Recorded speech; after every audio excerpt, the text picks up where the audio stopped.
Salut à tous, j'espère que vous allez bien. Je vous fais une vidéo donc en ce lundi matin 19 septembre sur le gold XIAU-USD, la raison pour laquelle j'ai décidé de sortir de ma position. J'en avais déjà parlé notamment sur cette vidéo où je vous expliquais ma répartition patrimoniale par rapport à la crise qui est en cours, la crise qui est encore à venir, je pense.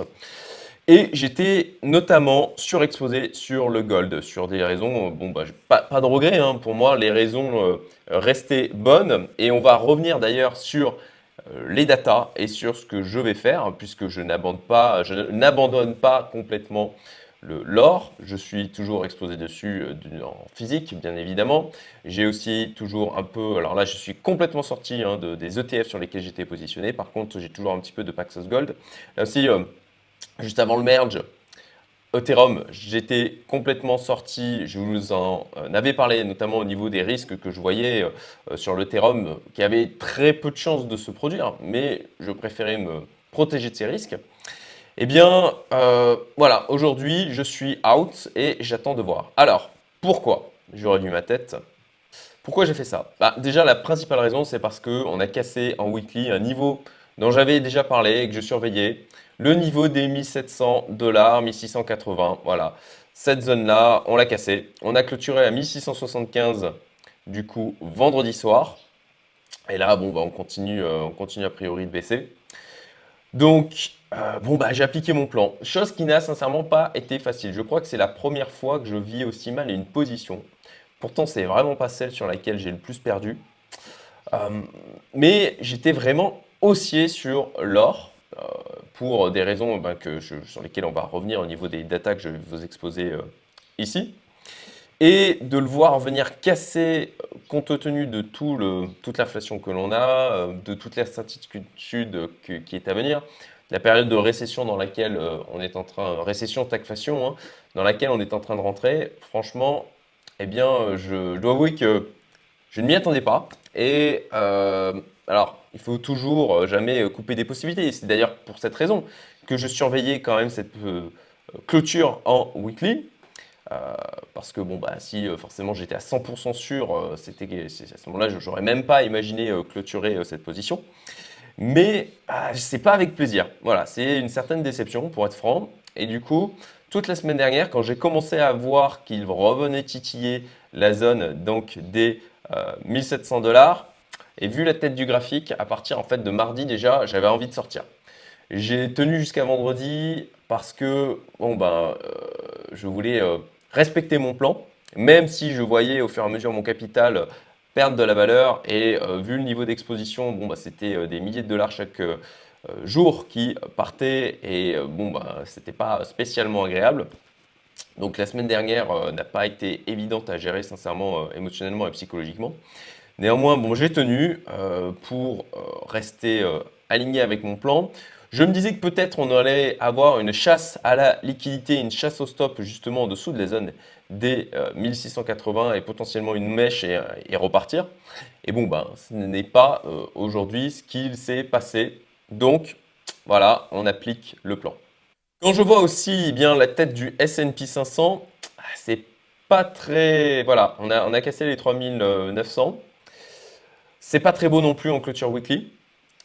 Comme d'habitude, bah voilà, on a le dollar qui continue à se battre hein, sur la zone de la parité avec l'euro.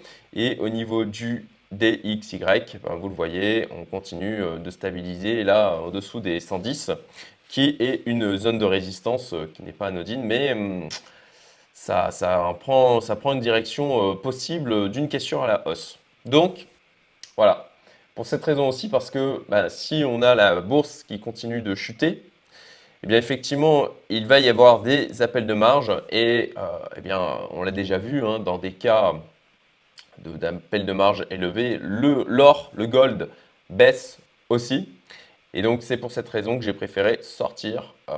Déjà ben, parce que la position, moi je ne me voyais pas continuer à tenir cette position, sachant que j'avais prévu un scénario de sortie en cas de cassure en weekly. Ce qui a été fait. Donc, et puis aussi, sincèrement, je ne me sentais pas de continuer à perdre sur cette position. Ce n'était plus tenable psychologiquement non plus pour moi. Donc, ah oui, aussi, Petit souvenir du Bitcoin, puisque je trouve que ce que l'on a là aujourd'hui au niveau du gold, eh bien, me fait quand même penser furieusement à ce que l'on a eu aussi sur notre cher Bitcoin, avec un deuxième top qui a eu lieu, donc si je me souviens bien, c'était en novembre, voilà. Tac, premier top, on rebaisse, on vient de titiller les zones des 30 000, hop, deuxième top, on rebaisse, et là on casse. Et franchement, ce que je vois au niveau du gold me fait quand même beaucoup penser à un double top aujourd'hui aussi. Où là aussi, eh bien écoutez, on a fait, alors là je suis en weekly, c'est ça. Donc on a fait un nouveau plus haut, voilà, un top, ok, on revient titiller la zone des 1700, on remonte un nouveau, un petit nouveau plus haut, mais en fin de compte on a un double top, et bim, on redescend et là on vient casser. Et donc eh bien voilà, on suit le plan, on sort et on verra bien si effectivement le même scénario que sur le Bitcoin vient se produire. En tout cas, pour l'instant, je suis out. Et en me disant que, au pire, voilà, si on a une invalidation de ce signal baissier, eh bien je re-rentrerai. Alors, pourquoi j'envisage quand même la possibilité de rentrer? Je vais du coup vous montrer certaines datas qui sont pour moi assez importantes. Voilà. Déjà, ces informations sur l'or, comment se comporte-t-il en période de stagflation ou récession? Là, on voit donc différentes périodes de stagflation qui sont listées avec la performance de différents assets, notamment le gold. Et on voit que en moyenne, sur ces périodes-là, on a une performance du gold de 38,7%. Un peu moins pour silver, mais on voit que c'est lui qui surperforme les autres classes d'actifs. Donc ça, c'est une première raison pour laquelle, bien déjà, j'étais haussier sur l'or et pour laquelle je continue à surveiller ce qu'il fait. Parce que, voilà, on a déjà cet élément. On a aussi 6 mois consécutifs de baisse. Et ça, c'est quand même pas anodin. Si je passe en monthly, vous le voyez, regardez-moi ça. Ces bougies rouges consécutives. Alors, pareil, hein, là aussi, je vous rappelle ce qui s'est passé sur le Bitcoin. On avait eu aussi de multiples, alors c'était en weekly, mais de multiples clôtures weekly en baisse, où j'ai une petite pensée pour Cryptelite, où eux se sont dit, bon, ben, à ce moment-là, on n'a jamais eu autant de clôtures weekly en baisse comme ça, on a quand même plus de probabilité de repartir, et vous avez vu ce qui s'est passé. Je vais vous montrer hein, le graphique du Bitcoin. Vous avez vu ce qui s'est passé. Eh bien, on a quand même continué à baisser. Donc là, je vais passer en weekly. Voilà. Je vais changer de graphique. Voilà. Donc vous vous rappelez, cette période-là, 1, 2, 3, 4, 5, 6, 7, 8, 9 baisses, semaines de baisse consécutives au niveau du Bitcoin. Et bon, ben, on n'a pas eu de. On n'a même pas à peine eu un rebond technique. Donc si je reviens en monthly sur mon gold,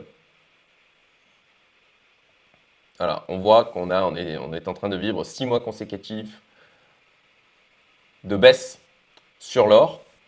Et ça pourrait donner envie de se positionner justement par rapport à ça. Mais voilà, j'ai en mémoire ce qui s'est passé sur le Bitcoin et donc je me méfie. Et c'est pour une des raisons aussi pour lesquelles j'ai décidé de sortir. Néanmoins, là aussi, encore une fois, je surveille et je préfère eh bien, sortir maintenant et potentiellement me repositionner et perdre quelques pourcentages plutôt que de continuer à être positionné sur le gold aujourd'hui. Je vous invite aussi à regarder en fait le gold versus euro. Et là, si on se positionne en daily, on voit qu'on est quand même sur une zone de support toujours. Après, si on passe là aussi en weekly, c'est quand même moins joli, je trouve. On a aussi une clôture weekly qui n'est pas folichonne. Néanmoins, encore une fois, voilà, incertitude, je surveille le tout. Ensuite, je vous montre aussi ce graphique. Voilà. Qui est en fait le ratio entre le S&P 500 et le gold. Et là, de la même manière, eh bien, on voit quand même qu'on est sur, alors on n'est pas sur un plus bas, mais on se situe assez proche d'un plus bas. Vous voyez que la dernière fois, c'était en 2000. Et que de la même manière, bon ben, vous le savez, hein, la théorie, c'est j'achète sur les plus bas, je vends sur des plus hauts. Bon ben, est-ce que là aussi, versus S&P 500, on n'aurait pas un plus bas? Potentiellement.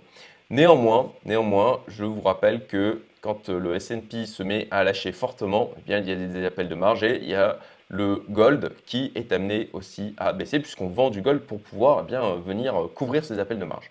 Alors par rapport à tout ça, eh bien, qu'est-ce que je fais de mon côté? Eh bien, concrètement, j'attends un éventuel nouveau signal pour me repositionner sur le gold. Si on a en fait un faux signal de cassure là versus dollar, bon bah potentiellement je me repositionnerai.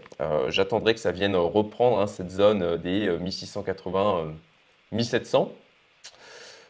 Je regarderai aussi si on est sur un plus haut au niveau du DXY. Hein, sur le DXY, on a encore de la marge. Hein, si ça vient casser les 110, et là, bon, bah, vous le voyez, on est à 110, c'est en train potentiellement de casser pour aller vers les 118 approximativement.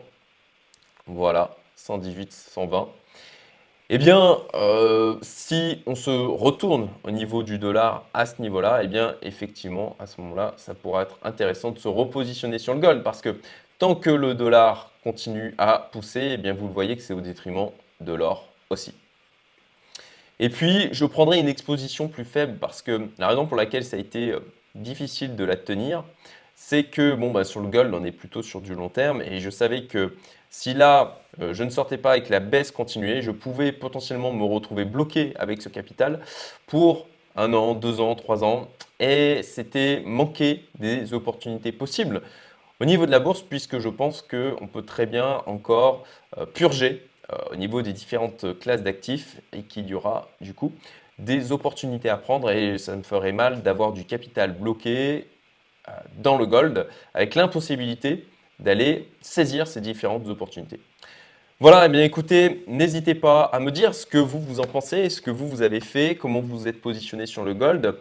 Moi, dans mon cercle d'investisseurs, eh bien, je dois avouer qu'on avait un certain consensus hein, avec pour plusieurs d'entre nous et pour ceux que très sincèrement je valorise le plus en termes de décision et de mindset et puis de réussite, hein, eh bien aussi une surexposition sur le gold. Donc là, bon, bah, on discute effectivement de tout ça. Et donc, n'hésitez pas vous aussi à partager sur ce sujet votre avis. Et puis, écoutez, je vous souhaite une très bonne journée et une très bonne semaine. À très bientôt.